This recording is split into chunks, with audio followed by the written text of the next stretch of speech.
ये बताओ, ट्रेन के अंदर टोटल 4 पॉइंट पढ़ लेते हैं और साथ में क्वेश्चन नंबर 24 तक हमने क्वेश्चन सॉल्व कर लिए थे। ये बताओ यहां तक किसी बच्चे को कोई दिक्कत तो नहीं है? सबके समझ में आ गई तीनों बात यहां तक? ठीक है, तो क्वेश्चन नंबर 25 पे आ जाओ। 24 तक हमने कल कर लिए थे। क्या करें? Question number 6।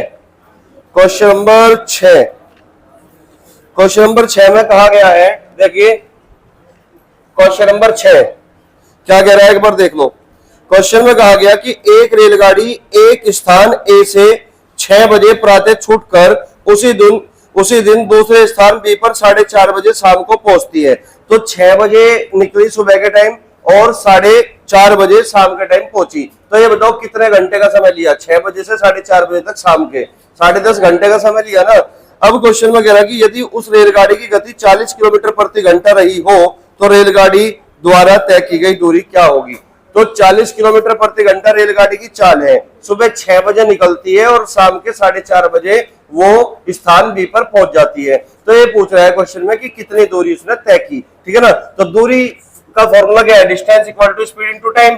स्पीड कितनी है? 40, और 10.5 किलोमीटर और 10.5 घंटे में पहुंची तो कितना समय लिया भाई? वो कितनी दूरी तय की? 420 किलोमीटर। तो इसका मतलब आंसर क्या होगा? 420। 40 की स्पीड थी, 6 से 4:30 बजे तक 10.5 घंटे लिए, तो कितनी दूरी तय की 10.5 घंटे में? 420 किलोमीटर। समझ में आ गया? अरे भाई 10.5 का मतलब 10.5 लिख लो या 10 सही 1/2 लिख लो, क्या फर्क पड़ रहा है? एक ही तो बात है भाई, एक ही तो बात है। 10.5 का मतलब भी तो 10.5 ही है भाई। चलो क्वेश्चन नंबर, बात नहीं, क्वेश्चन नंबर 25 पाओ भाई। क्वेश्चन नंबर 25, तो क्वेश्चन नंबर 25 को देखिए। अब यहां से देखो, अभी धीरे धीरे तुम्हारा जो है ना बेस बनना स्टार्ट हो रहा है, धीरे धीरे लेवल बढ़ता चलेगा। अब क्वेश्चन होगा, बात समझ में आई? ठीक है, क्वेश्चन नंबर 25 में कहा गया कि 270 मीटर लंबी एक रेलगाड़ी 25 किलोमीटर प्रति घंटे की रफ्तार से चल रही है। किस रफ्तार से? 25 किलोमीटर प्रति घंटे की रफ्तार से चल रही है। 2 किलोमीटर प्रति घंटे की रफ्तार से विपरीत दिशा में आते हुए मनुष्य को वह कितने समय में पार कर लेगी? देखो डायग्राम से मैं क्वेश्चन को समझा रहा। क्वेश्चन में क्या है? 270 मीटर लंबी रेलगाड़ी, रेलगाड़ी की लंबाई कितनी है? 270 मीटर। किस स्पीड से चल रही है? 25 किलोमीटर प्रति घंटे की रफ्तार से वो चल रही है। अब क्वेश्चन में कहा कि 2 किलोमीटर प्रति घंटे की रफ्तार से विपरीत दिशा से आ रहे मनुष्य को। तो एक मनुष्य है भाई जो 2 किलोमीटर प्रति घंटे की रफ्तार से आ रहा है, 2 किलोमीटर प्रति घंटे की रफ्तार से विपरीत दिशा में आ रहा है। ठीक है ना, तो उसको पार करने में कितना समय लेगी? क्या पूछ लिया? समय कितना लेगी, टाइम कितना लेगी। दोबारा समझ लो क्वेश्चन क्या है। क्वेश्चन में कहा गया एक रेलगाड़ी 270 मीटर लंबी है जो कि 25 किलोमीटर प्रति घंटे की रफ्तार से चल रही है। इसी के विपरीत आते हुए मनुष्य जो कि 2 किलोमीटर प्रति घंटे की रफ्तार से चल रहा है, उसको पार करने में कितना समय लेगी? तो ये बताओ ट्रेन का जो पहला पॉइंट था वो क्या था हमारा? ट्रेन का जो पहला पॉइंट था वो मैंने बताया था, जब कोई ट्रेन किसी, वो पहला पॉइंट तो था स्थिर व्यक्ति को पार करे तो खुद की लंबाई के बराबर दूरी तय करेगी। और जो तीसरा पॉइंट मैंने तुम्हें बताया था कि जब कोई ट्रेन किसी चलते हुए या दौड़ते हुए व्यक्ति को पार करे तो भी वो खुद की लंबाई के बराबर दूरी तय करती है। और मैंने कहा था कि चाहे दौड़ता हुआ व्यक्ति हो, चाहे चलता हुआ व्यक्ति हो, चाहे स्थिर व्यक्ति हो, चाहे किसी दूसरी ट्रेन में बैठा हुआ व्यक्ति हो, खुद की लंबाई के बराबर ही दूरी तय करेगी। तो यहाँ पे तुम देख पा रहे होंगे कि व्यक्ति को पार करना है तो इस बात का मतलब है खुद की लंबाई के बराबर दूरी तय ही करेगी। बात समझ में आई? और खुद की लंबाई कितनी है? 270। तो समय बराबर दूरी बटे चाल, 270 बटे चाल। अब मुझे एक बात बताओ, दोनों ये एक दूसरे के विपरीत चल रहे हैं कि नहीं? दोनों ये एक दूसरे के विपरीत चल रहे हैं तो रिलेटिव स्पीड क्या होगी? 25 + 2 यानी कि जुड़ेगी ना, 25 + 2 27। ये 27 किलोमीटर प्रति घंटा है और ये 270 मीटर है। तो इसको 5/18 से मल्टीप्लाई करोगे, 18 पहुंच गया ऊपर। तो अब ये आंसर जो निकलेगा हमारा वो सेकंड में निकलेगा। 27 से कितनी बार कट गया भाई? 10 बार। 5 दूनी 10, 18 दूनी 36। तो 36 सेकंड का समय लेगी इस व्यक्ति को पार करने में। ये बताओ यहां तक किसी बच्चे को कोई दिक्कत है क्या? सिंपल क्वेश्चन है बिल्कुल एकदम। ठीक है ना, चलिए अगला क्वेश्चन देखते हैं। क्वेश्चन नंबर 26 नोट करना है इसको, बताओ जल्दी से। रफ कर दूं क्या अनुज? रफ कर दूं? चलो क्वेश्चन नंबर 26 पे आओ भाई, क्वेश्चन नंबर 26।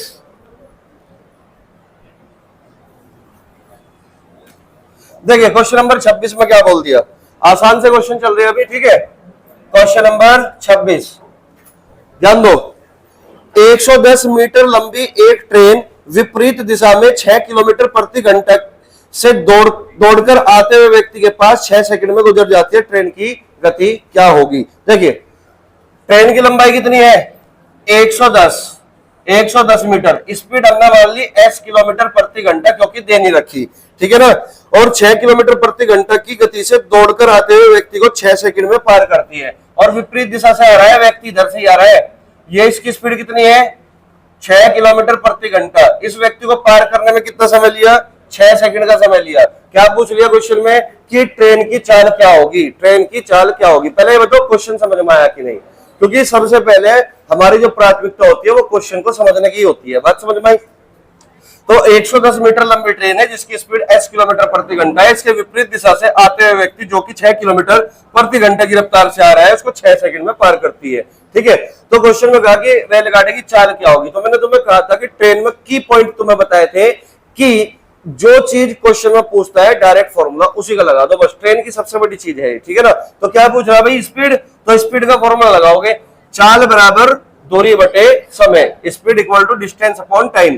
तो स्पीड इक्वल टू, स्पीड कितनी होगी, रिलेटिव स्पीड भाई, रिलेटिव स्पीड जुड़ेगी s प्लस 6, दूरी कितनी होगी खुद की लंबाई के बराबर 110 बटा 6। देखो ये मीटर है और ये सेकंड में है, ये मीटर है और ये सेकंड में है, ये किलोमीटर प्रति घंटा में है। अगर मैं 18/5 की मल्टीप्लाई यहाँ पे कर दूं तो ये भी किसमें निकलेगी, किलोमीटर प्रति घंटा में निकलेगी। क्लियर होगी बात। तो 36 18, 5 से काट दोगे, 5 दूनी 10, 5 दूनी 10, 22 66, तो 66 किलोमीटर प्रति घंटा जो ये निकला, ये रिलेटिव स्पीड निकली। तो हमें चाहिए s, तो 6 घटेगा उधर जाके, तो s प्लस 6 की वैल्यू 66 है, तो s बराबर कितना होगा 60 किलोमीटर प्रति घंटा। यहां तक बताओ कोई दिक्कत है क्या, कोई डाउट तो नहीं किसी बच्चे को, नोट करते रहना साथ साथ में, समझ में आ रहा है, ठीक है। नोट करो जल्दी से, 60 किलोमीटर प्रति घंटा। अब ये बताओ क्वेश्चन नंबर 30 तक कौन सा तुम्हें ऐसा लग रहा है क्वेश्चन जो मुझे बताना चाहिए। मेरे हिसाब से सारे क्वेश्चन इसी तरह के हैं, बताओ जल्दी से। क्वेश्चन नंबर 30 तक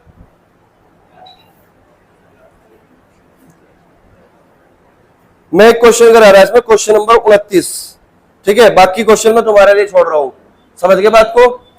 तो क्वेश्चन नंबर 29 देख लो एक बार, रफ कर दू उसको, रफ कर दू। क्वेश्चन नंबर 29 देखिए, क्वेश्चन नंबर 29 देखिए, और मैं पहले तुमसे ही पूछूंगा सवाल का जवाब, ठीक है भाई। क्वेश्चन नंबर 29 क्या कह रहा, 60 किलोमीटर प्रति घंटा की रफ्तार पर चलती हुई एक गाड़ी उसी दिशा में पटरी के समांतर दौड़ते हुए एक व्यक्ति को 7 सेकंड में पार कर लेती है, गाड़ी की लंबाई क्या होगी। देखिए क्वेश्चन में कहा गया कि 60 किलोमीटर प्रति घंटा की गति से दौड़ती हुई एक रेलगाड़ी, 60 किलोमीटर प्रति घंटा की रफ्तार से चलती हुई एक गाड़ी उसी दिशा में पटरी के समांतर दौड़ते हुए एक व्यक्ति, ये व्यक्ति दौड़ रहा है भाई उसी दिशा में पटरी के समांतर दौड़ते हुए एक व्यक्ति 7 सेकंड में पार कर लेती है, गाड़ी की लंबाई ज्ञात करे। इस व्यक्ति को पार करने में 7 सेकंड लगते हैं, तो गाड़ी की लंबाई ज्ञात करे। क्वेश्चन में ये बात पूछ ली, गाड़ी की लंबाई ज्ञात करे, ये क्वेश्चन में हमसे पूछ रहा है, ठीक है भाई। अब 4 ऑप्शन हमारे पास है, एक तो है 110 मीटर, एक है 116 सही 2/3 मीटर, और एक है 100 मीटर, और एक है कैन नॉट डिटरमाइन, कि हम इसको ज्ञात नहीं कर सकते। ये क्वेश्चन दे रखा है भाई, ठीक है ना। दोबारा समझ लो, कितने बच्चों का आंसर है, ये ऑप्शन कितने बच्चों का है, लगभग सबका ही है, ठीक है।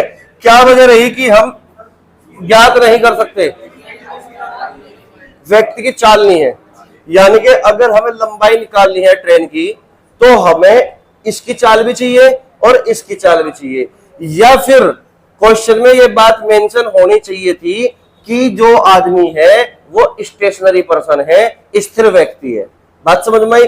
जबकि क्वेश्चन में कहा गया कि जो व्यक्ति है वो इसी ट्रेन के समांतर दौड़ रहा है। अब अगर दौड़ रहा है तो स्पीड कुछ ना कुछ तो होगी ना, चाहे पैदल भी चलता तो भी स्पीड होती है उसकी, लेकिन ये स्थिर नहीं कहा क्वेश्चन में। अगर स्थिर नहीं कहा तो इस बात का मतलब है हमें स्पीड इसकी भी चाहिए। अब हमारे पास दो वेरिएबल है, एक एल है और एक एस है, तो एल निकालने के लिए हमें एस चाहिए और एस निकालने के लिए हमें एल चाहिए। इसका मतलब एल एस पे डिपेंड कर रहा है, यानी कि ट्रेन की लंबाई व्यक्ति की चाल पर डिपेंड कर रही है, और व्यक्ति की चाल हमारे पास नहीं है, तो इस बात का मतलब होगा कि कैन नॉट डिटरमाइन, हम इस सवाल का जवाब नहीं निकाल सकते। बात समझ में आई। तो इस तरह का क्वेश्चन कभी एग्जाम में आए तो तुम्हें ये बात पता होना चाहिए कि कौन सी चीज हमें हमारे उत्तर तक ले जा सकती है। बात समझ में आई, ठीक है। चलिए अब एक काम करो, ये वाला टाइप तो हो गया खत्म। इस टाइप में किसी बच्चे को और कोई क्वेश्चन पूछना हो तो जल्दी बताओ। पूछना है किसी को? नहीं पूछना ना, तो अगले टाइप पे आ जाओ। अगले टाइप में तुम्हें 3 क्वेश्चन कराऊंगा बस, बाकी सवाल तुम्हारे लिए छोड़ दूंगा क्योंकि बाकी सब सेम है। बात समझ में आई। चलिए टाइप का नाम है जब रेलगाड़ी दूसरी रेलगाड़ी में बैठे व्यक्ति को पार करे। जब रेलगाड़ी दूसरी ट्रेन में बैठे व्यक्ति को पार करे। अब मुझे एक बात बताओ, ट्रेन के मैंने टोटल कितने पॉइंट बताए थे? 4। तो कौन सा पॉइंट है इस टाइप में? कौन सा पॉइंट है? चौथा पॉइंट है ना। चौथा पॉइंट क्या बताया था कि जब कोई ट्रेन किसी दूसरी ट्रेन में बैठे हुए व्यक्ति को पार करती है तो वह खुद की लंबाई के बराबर दूरी तय करती है, लेकिन उस व्यक्ति की चाल वही होगी जो उस ट्रेन की होगी जिसमें वो बैठा है। ये चौथा पॉइंट है। बात समझ में आई। तो चौथे पॉइंट का ही ये क्वेश्चन है, उसी के ऊपर बेस्ड है, ठीक है ना। तो क्वेश्चन नंबर 30 पे आ जाओ। 30 नहीं, क्वेश्चन नंबर 31 पे आ जाओ। देखिए भाई क्वेश्चन नंबर 31 क्या कह रहा, समझिए जरा। दो रेलगाड़ी एक ही दिशा में क्रम से 40 किलोमीटर प्रति घंटा तथा 20 किलोमीटर प्रति घंटा की गति से चल रही है। यानी कि एक ही दिशा में दो रेलगाड़ियां दौड़ रही है, एक 40 की स्पीड से और एक 20 की स्पीड से। उनमें तेज रेलगाड़ी धीमी रेलगाड़ी में बैठे हुए एक व्यक्ति को 5 सेकंड में पार कर लेती है। जो धीमी गति में बैठा हुआ व्यक्ति है उसको पार करने में कितना समय लगा? 5 सेकंड का समय लगा। तदनुसार तेज रेलगाड़ी की लंबाई कितनी होगी? देखिए क्वेश्चन क्या कह रहा, ये एक ट्रेन है जो 40 किलोमीटर प्रति घंटा की स्पीड से दौड़ रही है, एक दूसरी ट्रेन है जो 20 किलोमीटर प्रति घंटा की गति से दौड़ रही है, दोनों एक ही दिशा में है। धीमी गति में बैठा हुआ एक व्यक्ति है और इस व्यक्ति को ये ट्रेन पार करती है कितने सेकंड में? 5 सेकंड में पार करती है। तो क्वेश्चन में कहा गया कि तेज रेलगाड़ी की लंबाई कितनी होगी? तेज रेलगाड़ी की लंबाई कितनी होगी? मैंने तुम्हें एक बात कही थी जब मैंने तुम्हें चौथा पॉइंट पढ़ाया था कि जब कोई ट्रेन किसी दूसरी ट्रेन में बैठे व्यक्ति को पार करती है ना, तो जिस ट्रेन में व्यक्ति बैठा होगा उसकी लंबाई कभी भी काउंट नहीं होगी। बात समझ में? व्यक्ति को पार करने में उस ट्रेन की लंबाई कभी काउंट नहीं होगी। ये बात तुम्हें समझाई थी। बात समझ में आई। क्योंकि इस व्यक्ति को कौन सी ट्रेन पार करेगी? ये वाली ट्रेन पार करेगी, न कि ये वाली ट्रेन। बात समझ में आई। और ये व्यक्ति कौन सी ट्रेन को पार कर रहा है? इस वाली ट्रेन को पार कर रहा है। तो इसका मतलब लंबाई भी इसी की काउंट होगी। यानी कि जिस ट्रेन में व्यक्ति बैठा होता है उससे अपोजिट जो दूसरी ट्रेन है उसकी लंबाई काउंट होती है हमेशा। ये बात बता रखी मैंने तुम्हें, ठीक है। तो क्वेश्चन ये है कि दो ट्रेन एक ही दिशा में दौड़ रही है, एक 40 की स्पीड से और एक 20 की स्पीड से। 20 वाली में व्यक्ति बैठा है और इस व्यक्ति को पार करने में ये वाली ट्रेन 5 सेकंड का समय लेती है। तो बताइए इस ट्रेन की लंबाई क्या होगी? ये एल पूछ रहा है। बोलो बात समझ में आई क्या? तो एल का मतलब दूरी से है और दूरी का फॉर्मूला क्या है? दूरी बराबर चाल गुना समय। तो distance equal to speed into time. तो जो डिस्टेंस होगी वो किसके बराबर है भाई? एल के बराबर है। तो हमें एल की वैल्यू चाहिए, ठीक है ना। चाल, अब ये बताओ इस व्यक्ति की चाल क्या होगी? 20 ही होगी ना, क्योंकि इस व्यक्ति की चाल वही होगी जो इस ट्रेन की होगी जिसमें वो बैठा है। तो ये 20 की स्पीड से दौड़ रहा है व्यक्ति, यानी कि ट्रेन में बैठे इसकी स्पीड 20 होगी और इसकी 40 होगी, दोनों सेम डायरेक्शन में है। तो इसका मतलब हमें क्या चाहिए? रिलेटिव स्पीड चाहिए। और सेम डायरेक्शन में रिलेटिव स्पीड क्या होती है? घट जाती है। तो 40 में से 20 कम कर दोगे तो कितना? 20। तो रिलेटिव स्पीड आई 20 किलोमीटर प्रति घंटा। 20 किलोमीटर प्रति घंटा को मीटर प्रति सेकंड में बदल दोगे 5/18 से मल्टीप्लाई करके, 5/18 से मल्टीप्लाई करके। बोलो बात समझ में आई। तो ये रिलेटिव स्पीड को हमने मीटर प्रति सेकंड में बदल लिया। कितना समय लगा पार करने में? 5 सेकंड का समय लगा। तो गुणा 5 और कर दो यहाँ पे, यहां तक किसी बच्चे को कोई दिक्कत तो नहीं, ठीक है। तो काट दो, 2 9 18 और 2 ढाई 20, 250 बटे 9 आ गया, और 250 बटे 9 यानी कि 9 दूनी 18, कितना बच गया 70, 9 सते 63, कितना बच गया 7, तो 27 सही 7/9 मीटर इस ट्रेन की लंबाई होगी। ये बताओ सवाल समझ में आया या फिर नहीं आया। तो जो पॉइंट मैंने तुम्हें 4 पॉइंट समझाए थे ना, उसी के अकॉर्डिंग ही इन सवाल का सॉल्यूशन है। बात समझ में आई? वे 4 पॉइंट का यूज करते जाना है बार बार, बस और कुछ नहीं करना। बात समझ में आई? कोई दिक्कत तो नहीं किसी बच्चे को? ठीक है, मैं बीच में चल रहा टॉपिक, शायद समझ में ना आ रहा हो। यहां तक कोई दिक्कत तो नहीं है? नोट कर लो जल्दी से, आगे समझ। हाँ बताओ। हाँ, अगर कोई 2 ट्रेन चल रही है और आदमी ट्रेन के ऊपर बैठा हो, यानी कि छत पर बैठा हो, हाँ बिल्कुल नहीं जी, व्यक्ति को ही क्रॉस करा ना, क्वेश्चन में ये बात मेंशन होगी कि व्यक्ति को क्रॉस किया। लेकिन अगर ये बात मेंशन, देखो कई बार क्वेश्चन इस तरीके से बनते हैं कि 2 ट्रेन होगी, या तो अपोजिट डायरेक्शन में चलेगी या फिर एक ही डायरेक्शन में चलेगी, एक ट्रेन में एक व्यक्ति बैठा होगा, समझ रहे बात को। तो 2 कंडीशन बनेगी वहां पे कि भाई इस ट्रेन में बैठे हुए व्यक्ति को पार करने में इतना समय लिया, तो बताइए इसी ट्रेन को पार करने में कितना समय लेगी। तो उसको ये बात मेंशन करनी पड़ेगी कि ट्रेन को पार कराना है या फिर व्यक्ति को पार कराना है, ये बात उसको लिखनी पड़ेगी, मेंशन करनी पड़ेगी क्वेश्चन में। बात समझ में आई? ठीक है भाई, कोई दिक्कत इस सवाल में किसी बच्चे को? तो मैं 2 सवाल और करा रहा, फिर उसके बाद में अगले टाइप पे पहुंच रहा, और अगले टाइप से तुम्हारा लेवल बढ़ेगा क्वेश्चनों का। बात समझ में आई? चलिए क्वेश्चन पे आ जाओ भाई। क्वेश्चन है तुम्हारा क्वेश्चन नंबर 35। क्वेश्चन नंबर 35 देखिए, क्वेश्चन नंबर 35 क्या कह रहा, ठीक है देखिए, 2 गाड़ियां क्रम से 30 तथा 58 किलोमीटर प्रति घंटा की गति से एक ही दिशा में चल रही है। तो दोनों ट्रेन एक ही दिशा में चल रही है भाई, एक 30 की स्पीड से और एक 58 की स्पीड से। एक चल रही है 30 की स्पीड से और एक चल रही है 58 की स्पीड से, ये 58 किलोमीटर पर आवर, ठीक है।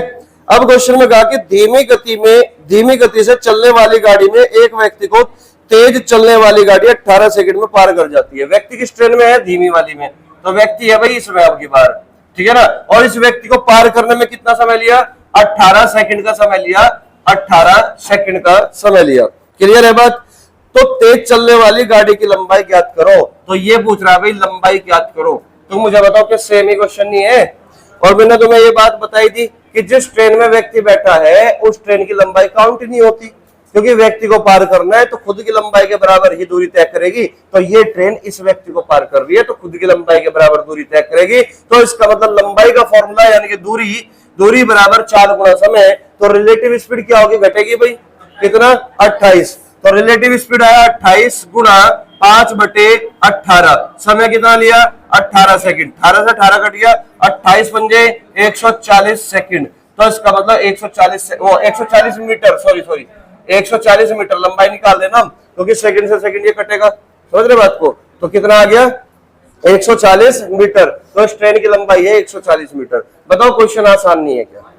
है कि नहीं? और पेपर में इसी टाइप के क्वेश्चन पेपर में पूछे जा, कुछ बच्चे कर ले और कुछ बच्चे छोड़ के आ जा, समझ रहे बात को। तो इसलिए ये मान लो कि गणित का सिलेबस तो इतना सा लिमिटेड सिलेबस है और तुम्हें पता है कि सवाल कहां से आने हैं। तो कोशिश ये करनी है, कोशिश क्या करनी है, कंप्लीट जितने भी क्वेश्चन हो गए सारे के सारे क्वेश्चन करने हैं और सही करने हैं, समझ रहे बात को। यहां से क्वेश्चन बनने हैं तुम्हारे, कोई अलग से कहीं से आउट ऑफ सिलेबस नहीं जाएगा क्वेश्चन, समझ रहे बात को। नोट कर लिया? एक क्वेश्चन और कराता हूं या काफी है? इस टाइप में काफी है, इसी तरीके से होने क्या भाई? एक आधा और करवा दो। बताओ, तुम ही बताओ कौन सा करवाओ, बताओ। जब तुम्हारी चॉइस है, तुम्हारी चॉइस है, जब तुम्हारा पता नहीं कैसा मन है, करके एक आधा और करा दो। एक कराऊं कि पूरा आधा कराऊं? ए भाई चल तुम ही बताओ कौन सा कराऊं, जो तुम्हें देखो तुम्हें ये तो पता लगने का नहीं कौन सा हार्ड है कौन सा आसान है। तुम ये देखोगे कि लाइन किस में जाते हैं, है कि नहीं। क्वेश्चन नंबर 37वां 37। चलो क्वेश्चन नंबर 37, बात नहीं। देखिए क्वेश्चन नंबर 37, लो भाई, तुम्हारा नाम क्या है? रोहन की फरमाइश पर आ गया क्वेश्चन है। क्वेश्चन नंबर 37 देखिए, दो रेलगाड़ी एक ही दिशा में क्रम से 90 किलोमीटर प्रति घंटा तथा 70 किलोमीटर प्रति घंटा की गति से जा रही है। दोनों एक ही दिशा में है, एक 90 एक 70। यदि तेज रेलगाड़ी धीमी रेलगाड़ी में बैठे व्यक्ति को 36 सेकंड में पार करती है तो तेज रेलगाड़ी की लंबाई ज्ञात करो। देखिए भाई क्वेश्चन क्या है, एक रेलगाड़ी 90 की स्पीड से है और दूसरी रेलगाड़ी 70 किलोमीटर प्रति घंटे की रफ्तार से है। इसी ट्रेन में बैठा हुआ व्यक्ति को ये वाली ट्रेन 36 सेकंड में पार कर जाती है। तो ये पूछ रहा तेज चलने वाली रेलगाड़ी की लंबाई ज्ञात करो। ये है भाई मेरा सवाल जो 37वें में दे रखा। समझ रहे बात को? तो 36 सेकंड में पार कर जाता है, ये सवाल में कहा। बताओ, इसमें कुछ करने की जरूरत तो नहीं है। अब सिंपल है, दूरी बराबर चाल गुणा समय, लंबाई पूछ रहा है तो फॉर्मूला भी इसी का लगाओ। तो लंबाई रिलेटिव स्पीड क्या होगी, घटेगी भाई 20 गुणा 5/18, समय कितना है 36, तो 18 दूनी 36, 5 दूनी 10, यानी कि 200 मीटर। ट्रेन की लंबाई कितनी होगी 200 मीटर। ये है भाई सॉल्यूशन, बस इतना ही। समझ रहे बात को? इतना ही काम करना, क्वेश्चन कोई बड़ी चीज नहीं है। ट्रेन के क्वेश्चन आसान ही क्वेश्चन है, ठीक है ना? यहां तक कोई दिक्कत तो नहीं।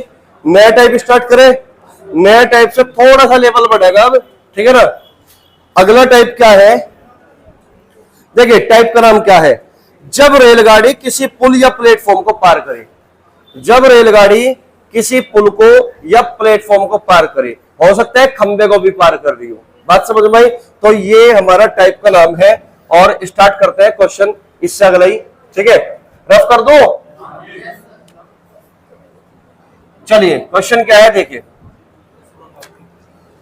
क्वेश्चन नंबर 39, जो कि अपने आप में इंपॉर्टेंट सवाल है।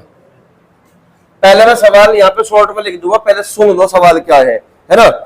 एक रेलगाड़ी एक समान गति से चलते हुए 270 मीटर तथा 450 मीटर लंबाई वाली दो सुरंगों को क्रम से 12 सेकंड तथा 15 सेकंड में पार करती है। रेलगाड़ी की गति क्या है? ठीक है भाई, एक तो 270 मीटर लंबी सुरंग है और एक 450 मीटर लंबी सुरंग है और इसको पार करती है 12 और 15 सेकंड में। तो लिख दूं मैं यहाँ पे, ठीक है? एक तो 270 मीटर लंबी सुरंग है और इसको पार करने में कितना समय ले रही है भाई 12 सेकंड का समय, और एक 450 मीटर लंबी सुरंग है और इसको पार करने में कितना समय ले रही है 15 सेकंड का समय ले रही है। क्लियर होगी बात? मतलब कहने का ये हुआ कि एक रेलगाड़ी इस तरीके से आई, यहां से हटा दो 39वां, एक रेलगाड़ी इस तरीके से आई, ठीक है ना? और ये 39वां क्वेश्चन है ऊपर लिख रहा, ठीक है, इंपॉर्टेंट। एक रेलगाड़ी इस तरीके से आई एक समान गति से, गति नहीं पता ना हमें, स्पीड हमें पता नहीं, हमने ऐसे मान ली थोड़ी देर के लिए कि इसकी स्पीड s किलोमीटर प्रति घंटा है, s किलोमीटर प्रति घंटा। ट्रेन की लंबाई दे रखी क्वेश्चन में नहीं दे रखी, तो हमने इसकी लंबाई कितनी मान ली, l मीटर मान ली। क्लियर होगी बात यहाँ पे? अब सुन लो भाई सवाल को, सुन लो सवाल क्या है, बहुत इंपॉर्टेंट सवाल है, ये वाला टाइप इंपॉर्टेंट है पेपर की दृष्टि से भी। क्वेश्चन ये है कि कोई रेलगाड़ी एक समान गति से चल रही थी, हमें पता नहीं स्पीड क्या है, लेकिन ये रेलगाड़ी 270 मीटर लंबी सुरंग को 12 सेकंड में पार करती है और 450 मीटर लंबी सुरंग को 15 सेकंड में पार करती है। तो ट्रेन की स्पीड किलोमीटर प्रति घंटा में क्या है, क्वेश्चन में पूछ रखा है। अब मुझे एक बात बताओ, ट्रेन के बारे में हमें क्या नहीं पता, ना लंबाई पता ना स्पीड पता, तो इसका मतलब क्या एग्जामिनर केवल और केवल स्पीड ही पूछ सकता है क्वेश्चन में? नहीं, ट्रेन की लंबाई भी पूछ सकता है। वो डिपेंड करेगा कि एग्जामिनर तुमसे क्या पूछना चाहता है, और हो सकता है दोनों ही चीज पूछ ले। ऑप्शन में ये कहते हैं क्वेश्चन में लास्ट में कि ट्रेन की लंबाई व ट्रेन की चाल किलोमीटर प्रति घंटा में क्या है, तो इसलिए हमें दोनों चीज निकालनी आनी चाहिए। अब इस सवाल को मैं 3 तरीके से तुम्हें बताऊं या फिर बेस्ट तरीका दूं? बेस्ट, तो मैं बेस्ट दूंगा तुम्हें 2 तरीके, एक तरीका मैं छोड़ रहा हूं यहाँ पे, 3 तरीके ना बता के 2 बेस्ट तरीके बता रहा मैं तुम्हें। अब तुम्हें चॉइस करना है, चॉइस क्या? देखो मैं तुम्हें बताऊं, दोनों अपने आप में तरीके बेस्ट है, वो डिपेंड करेगा डाटा में क्या पूछ रखे, तो उस हिसाब से तुम निकाल लोगे। देखिएगा पहला तरीका, देखिए क्या होगा पहला तरीका। तो पहला तरीका मैं इधर लिख रहा हूं, पहला तरीका क्या होगा, ये तो हमारा क्वेश्चन ही हो गया, ठीक है? अब ध्यान से सुनना मेरी बात को भाई। मुझे एक बात बताओ, जब ये ट्रेन इस सुरंग को पार करेगी तो कितना समय ले रही है 12 सेकंड, और ये ट्रेन 450 मीटर वाली सुरंग को पार करेगी, कितना समय ले रही है? 15 सेकंड। और हमारे पास कुल कितने वेरिएबल है? 3। एक स्पीड होती है, एक डिस्टेंस होती है और एक टाइम होती है। तो 3 में से तुम्हें ये देखना है इस वाले सवाल में कांस्टेंट क्या है। मैं यहां से आदत डाल रहा, अगले सवाल कुछ सवाल हम करेंगे तो इस चीज का मैं फिर जिक्र करूंगा, तो मैं यहीं पर मैं बता के चल रहा है, इस टाइप को भी, इस तरीके को भी। समझ रहे बात को? ठीक है, तो मैं ये कह रहा हूं कि 3 वेरिएबल है हमारे पास, स्पीड है, डिस्टेंस है और टाइम है। क्या टाइम कांस्टेंट है? नहीं, टाइम कांस्टेंट नहीं है, क्योंकि दोनों अलग अलग दे रखे हैं, टाइम बराबर नहीं है, तो टाइम वाला वेरिएबल हटा दिया हमने। दूसरी चीज, क्या डिस्टेंस कांस्टेंट है? नहीं, डिस्टेंस कांस्टेंट नहीं है, क्योंकि ये 270 मीटर है और ये 450 है। डिस्टेंस भी क्या होगी? अलग अलग होगी। बात समझ में आई? क्योंकि जब कोई ट्रेन किसी पुल या प्लेटफॉर्म या सुरंग को पार करती है तो खुद की लंबाई प्लस उस ऑब्जेक्ट यानी कि जो भी दे रखा होगा उसकी लंबाई के बराबर दूरी तय करती है। तो इस सुरंग को पार करने में कितनी दूरी? L प्लस 270 चली होगी। इस सुरंग को पार करने में कितनी दूरी? L प्लस 450 चली होगी। क्लियर होगी बात? तो दूरी भी कांस्टेंट नहीं है और टाइम भी कांस्टेंट नहीं है। इसी सवाल में समझ लेना हर एक पॉइंट। आगे जो सवाल होंगे तो इतनी बारीकी से नहीं बताने का फिर मैं, ठीक है ना? तो यहां तक कोई दिक्कत तो नहीं किसी को, ठीक है? ना तो स्पीड कांस्टेंट, ना टाइम कांस्टेंट, वो ना तो टाइम कांस्टेंट, ना डिस्टेंस कांस्टेंट। नंबर तीसरा किसका आया? स्पीड का। तो क्या स्पीड कांस्टेंट है? स्पीड कांस्टेंट है भाई। सुरंग की तो कोई स्पीड है नहीं जो रिलेटिव स्पीड निकलती, तो इसका मतलब क्या है? जिस स्पीड से इस वाली सुरंग को पार किया उसी स्पीड से इस वाली सुरंग को पार किया, तो इसका मतलब क्या हुआ? स्पीड कांस्टेंट है। अगर स्पीड कांस्टेंट है तो क्या होता है तुम बताओ जल्दी से, क्या होगा? दूरी और समय का रेशियो समान होगा, डिस्टेंस और टाइम का रेशियो इक्वल होगा। बोलो बात सही है? बोलो है? तो मैं यहां पे लिख देता हूं स्पीड भाई कांस्टेंट है। स्पीड कांस्टेंट है। अगर स्पीड कांस्टेंट है तो डिस्टेंस का रेशियो वही होगा जो टाइम का रेशियो होगा। तो डिस्टेंस और टाइम दोनों डायरेक्टली प्रोपोर्शनल होते हैं, ये बात मैं बता चुका तुम्हें, ठीक है भाई? अब मुझे एक बात बताओ, हमें डिस्टेंस के बारे में जानकारी है या फिर टाइम के बारे में जानकारी है? टाइम के, टाइम दे रखा 12-15, तो इसका मतलब यहाँ पे 12-15 का रेशियो निकाल लो। 12-15 का रेशियो कितना? 3 चौक 12, 3 पंजे 15। तो ये समय का रेशियो है क्या भाई? ये समय का रेशियो है क्या?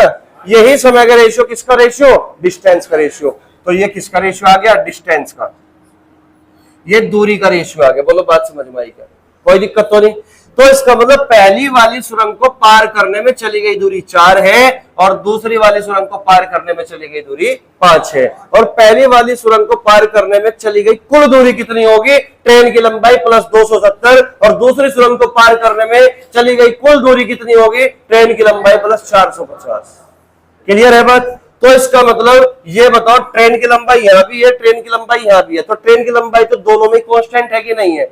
तो फर्क कहां आ रहा है? सुरंग की लंबाइयों में कितना फर्क है? अंतर 180। यहां पर अंतर कितने का? 101 यूनिट का। तो 1 यूनिट किसके बराबर है?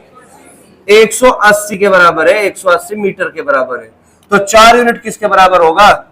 772 मीटर के बराबर होगा। 772 मीटर के, 4 चौक 72, 720। लिख तो 720 रहा था ना, हो जाए कई बार। तो किसके बराबर होगा? 720 मीटर के बराबर होगा। क्लियर होगी बात? ये 720 मीटर क्या है?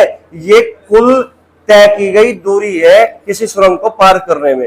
इसका मतलब पहली सुरंग 270 मीटर की थी और जब इसको पार किया, इस ट्रेन में पार किया, तो कुल तय की गई दूरी कितनी है? 720 मीटर है। इसका मतलब इस 720 मीटर में इस सुरंग की लंबाई भी है और प्लस ट्रेन की लंबाई भी है। बोलो बात समझ में आई? यहाँ तक अगर सवाल में पूछता ट्रेन की लंबाई क्या है तो मैं इसमें से 270 घटा देता और 270 घटाता तो ट्रेन की लंबाई L निकल जाती कितनी?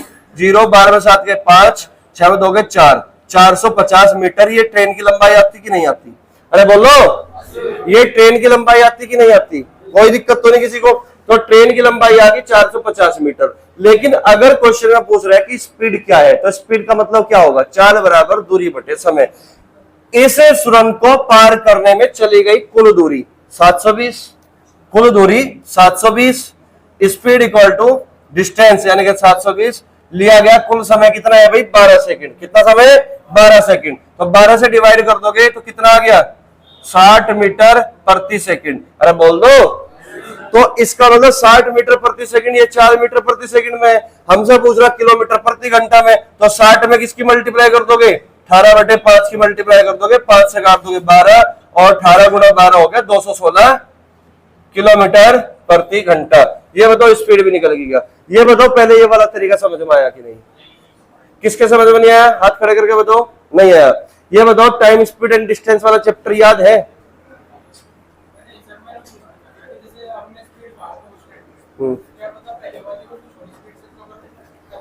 ये बात बेटे क्वेश्चन में देगा ना फिर। ये देखो अपने आप न सोचा करो, क्या पता वो सुरंगाई वो थोड़ी सी भयानक सी है, उसमें स्पीड कम कर ली है ना चालक ने, और एक स्पीड एक बिल्कुल खुली खुली सी है सर उसमें तेज चला दी। ऐसा नहीं सोचना बिल्कुल भी। अगर क्वेश्चन में ये बात देगा, हमें अपने लिखित स्टेटमेंट के हिसाब से काम करना है। अगर क्वेश्चन में नहीं दे रखा तो उसका मतलब एक ही स्पीड से, एक समान। और वैसे भी क्वेश्चन में देखो क्या कह रखा, एक समान स्पीड से ये दे रखा है। समझ रहे बात को? क्लियर है भाई बात? हाँ भाई, तुम्हारे क्या समझ में नहीं आया भाई? डिस्टेंस को स्पीड कांस्टेंट थी तो डिस्टेंस का रेशो वही होगा जो टाइम का है, और टाइम हमें दे रखा 12-15, तो रेशो कितना आ गया 4-5, 3 चौक 12, 3 बजे 15। पहली सुरंग को पार करने में चली गई दूरी 4 है, दूसरी सुरंग को पार करने में चली गई दूरी 5 है। तो सुरंगों के लंबाइयों में कितना का अंतर है? 1 का। यहाँ पे कितना दे रखा? 180 का। 180 के बराबर 4 720 के बराबर है। तो इसका मतलब पहली सुरंग को पार करने में चली गई कुल दूरी कितनी है?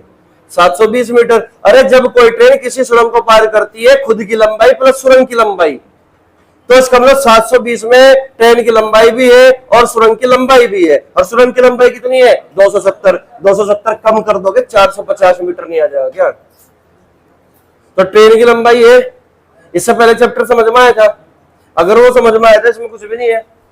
इसमें वही तो चीज लगाई मैंने। अरे चलो छोड़ो, तुम्हारे लिए दूसरा हथियार है मेरे पास, इससे नहीं मरोगे दूसरे से मरोगे, क्या दिक्कत है भाई?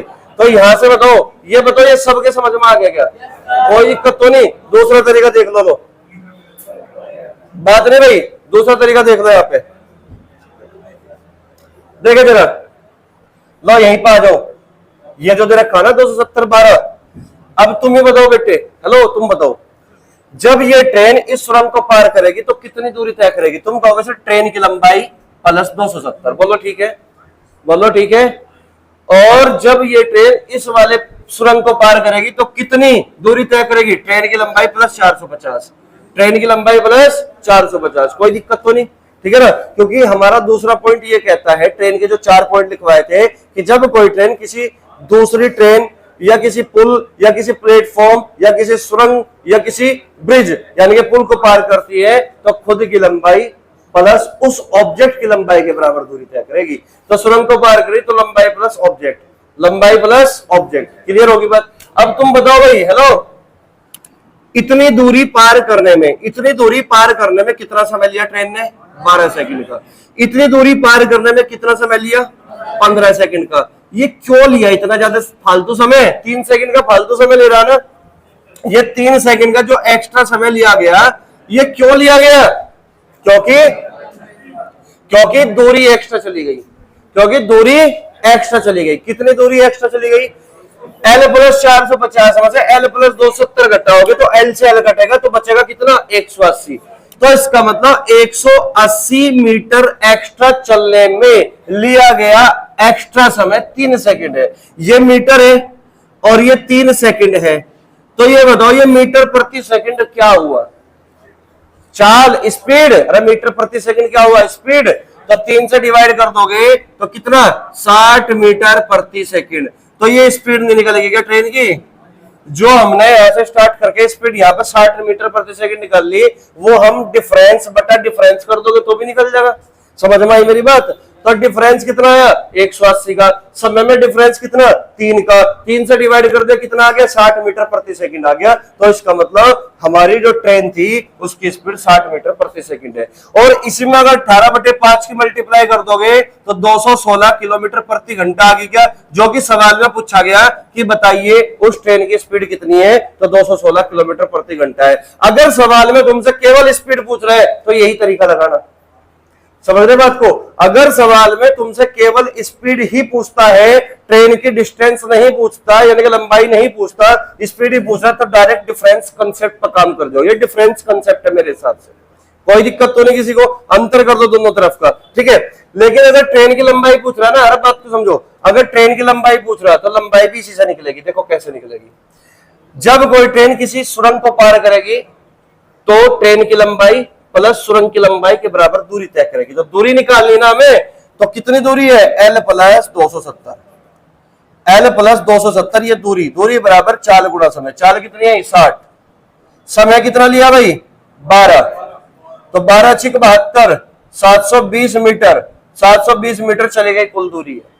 क्लियर, तो L की वैल्यू निकाल ली, तो 720 माइनस 270 कितना बचा, 450 मीटर।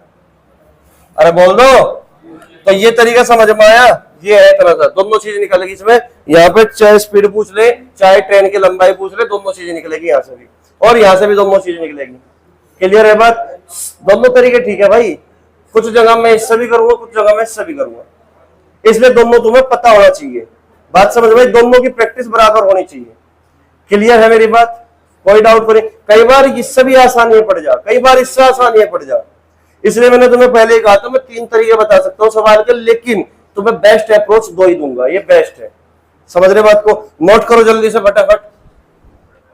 अगला क्वेश्चन है क्वेश्चन नंबर 40, बात नहीं, क्वेश्चन नंबर 40, 220 मीटर लंबी एक रेलगाड़ी एक 440 मीटर लंबे पुल को पार करने में 33 सेकंड लेती है। एक 350 मीटर लंबे पुल को पार करने में रेलगाड़ी कितना समय लेगी। देखो भाई, 2 पुल है अब की बार हमारे पास, एक तो पुल है 440 मीटर लंबा, उसको पार किया रेलगाड़ी ने तो 33 सेकंड का समय लिया।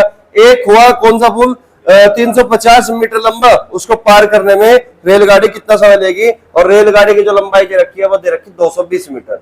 अब ये बताओ तुम मुझे, तो मैं यहाँ पे शॉर्ट में क्वेश्चन बना भी देता हूँ, लिख भी देता हूँ। ये ट्रेन है भाई, इसकी लंबाई कितनी रखी 220 मीटर, और ये मान लो ये पुल है, ब्रिज है, इसकी लंबाई कितनी है 440 मीटर। इसको पार करने में कितना समय लिया 33 सेकंड का समय लिया। फिर एक और पुल आया हमारे रास्ते में, इस पुल की लंबाई कितनी है 350 मीटर, 350 मीटर, 350 मीटर, ठीक है। इसको पार करने में कितना समय लेगी, सवाल में ये बात पूछ ली भाई।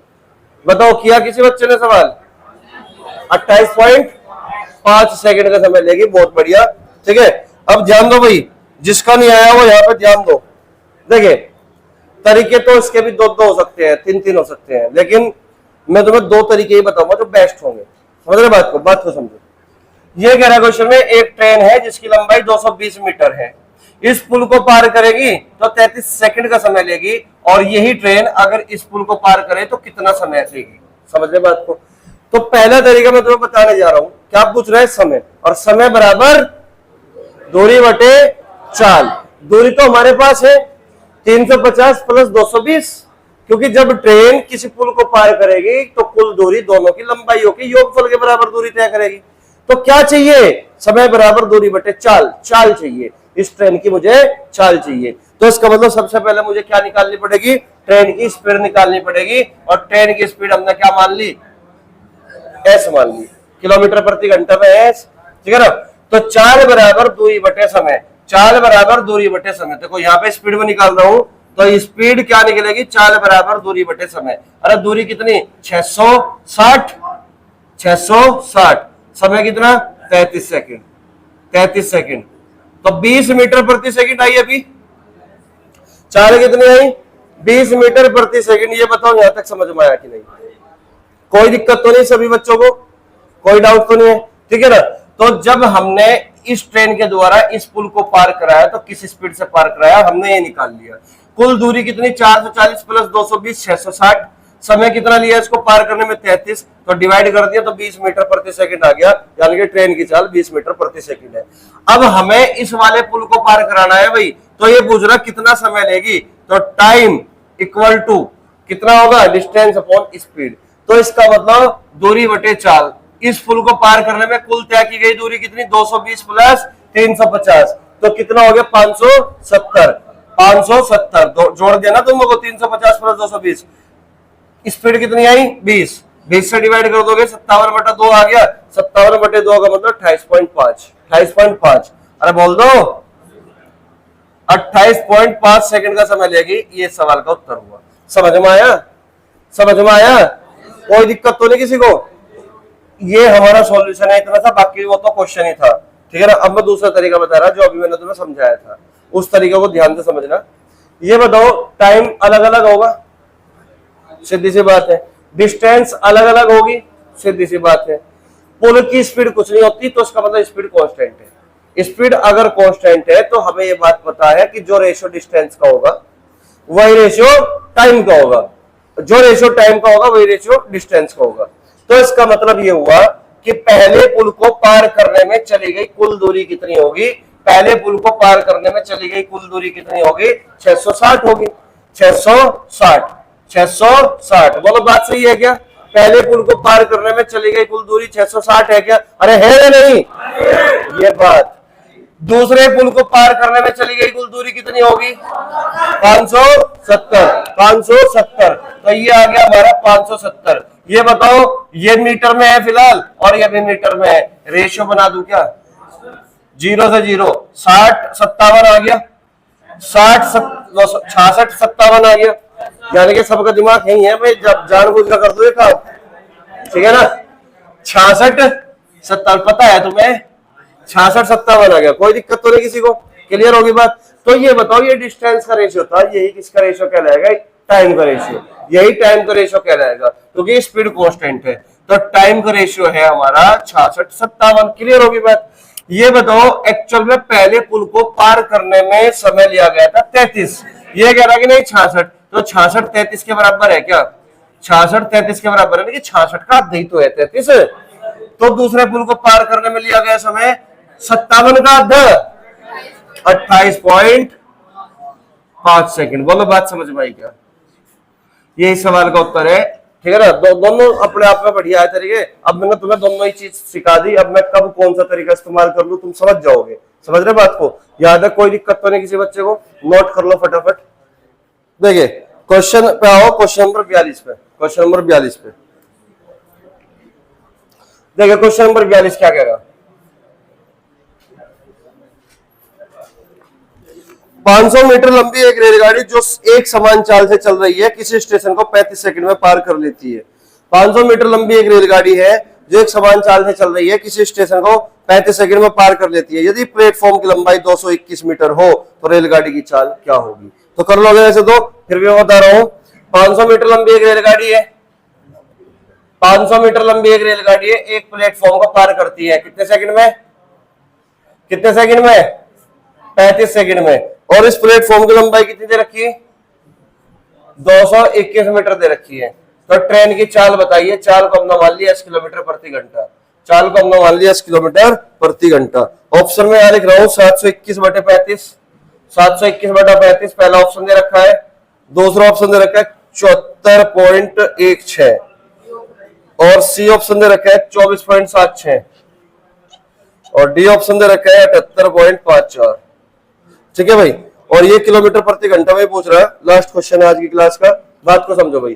क्वेश्चन में कहा गया, दोबारा समझ लो क्वेश्चन क्या है, कि 500 मीटर लंबी एक रेलगाड़ी है, ठीक है, जो किसी स्टेशन यानी कि प्लेटफॉर्म को पार करती है 35 सेकंड में, और स्टेशन की लंबाई दे रखी 221 मीटर। तो बताइए ट्रेन की चाल क्या होगी? और मैंने तुम्हें ये कहा था कि जो चीज पूछे क्वेश्चन में उसी का क्या करना है? फॉर्मूला लगाना है। स्पीड पूछ रहा है तो स्पीड का फॉर्मूला लगा दो। चाल बराबर दूरी बटे समय, speed equal to distance upon time. जब कोई ट्रेन किसी स्टेशन यानी कि प्लेटफॉर्म को पार करती है तो दोनों की लंबाई जुड़ती है। तो 500 200 721 आ गया। तो कुल तय की गई दूरी कितनी होगी? 721 है। लिया गया समय कितना है? 35। ये भाई मीटर है, ये सेकंड है, तो मीटर प्रति सेकंड में है फिलहाल। इसको किसमें बदलना है? किलोमीटर प्रति घंटा में। 18/5 की मल्टीप्लाई कर दोगे, 18/5 की मल्टीप्लाई हमने कर दी। क्लियर है बात? याद तक? ठीक है। अब बस कुछ नहीं करना, काट पीट बचा दो। 7 एकम 7, 7 तिये 21, 7 पंजे 35। यहां तक कोई दिक्कत तो नहीं। अब ये बताओ 18 की मल्टीप्लाई कर दो सीधा। 18 तिये 54 और 18 एकम 18 और बटे 25 है नीचे। मैं 25 से डिवाइड नहीं करने का इसको, मैं 25 चौका 100 कर दूंगा, यानी कि 4 की मल्टीप्लाई कर दूंगा ऊपर और नीचे भी 4 की मल्टीप्लाई कर दो, नीचे 100 बन जाएगा, फिर मैं पॉइंट लगा दूंगा। ठीक है ना। 4 की मल्टीप्लाई कर दो, 4 चौक 16 यूनिट डिजिट 6 देख लो किसमें है? दो ऑप्शन में है, ये तो होगा नहीं, दो ऑप्शन में से कोई एक आंसर होगा। 4 चौक 16, 4 पंजे 20 और 1 21, 16 देख लो किसमें है, 16 इसी में ही है, तो यानी कि 74.16, 74.16 किलोमीटर प्रति घंटा। ऑप्शन से एलिमिनेट कर दिया करो, जरूरी नहीं कि सारे तुम करो। बात समझ में आई यहाँ तक? कोई डाउट तो नहीं किसी को? तो ये हमने टोटल 42वां क्वेश्चन था ने, तो 42 तक हमने कर लिए, और ये जो टाइप बचा हुआ था इसको तुम खुद करके लाना, जो भी तुम्हारे डाउट होंगे वो मैं कल पूछ लूंगा उसमें से, ठीक है ना। और कल हमारा धीरे धीरे लेवल बढ़ता चलेगा, मैंने तुम्हें कहा ही था। फिर उसके बाद में मिसलेनियस क्वेश्चन तुम्हें खुद कराऊंगा सबसे लास्ट में, ठीक है ना। तो अभी तो इस किताब में भी लगभग 150 के आसपास क्वेश्चन है ट्रेन की, तो वे करने के बाद मिसलेनियस क्वेश्चन में कराऊंगा। फिर बताओ कोई क्वेश्चन तुम्हारा छूटेगा गया एग्जाम में? बस तुम्हें करना क्या है, केवल प्रैक्टिस करनी है घर पे जाके। और तुम प्रैक्टिस नहीं करोगे, तुम्हारे सामने चाहे मैं 500 क्वेश्चन करा लूं, चाहे 1000 क्वेश्चन करा लूं, प्रैक्टिस तुम करने के नहीं तो अब बिल्कुल जीरो ही रहोगे फिर भी। तो प्रैक्टिस तो करनी पड़ेगी अगर तुम्हें कुछ हासिल करना है, समय देना पड़ेगा किसी चीज को प्राप्त करने के लिए, ठीक है। तो चलिए फिर मिलते हैं नेक्स्ट क्लास में, ठीक है।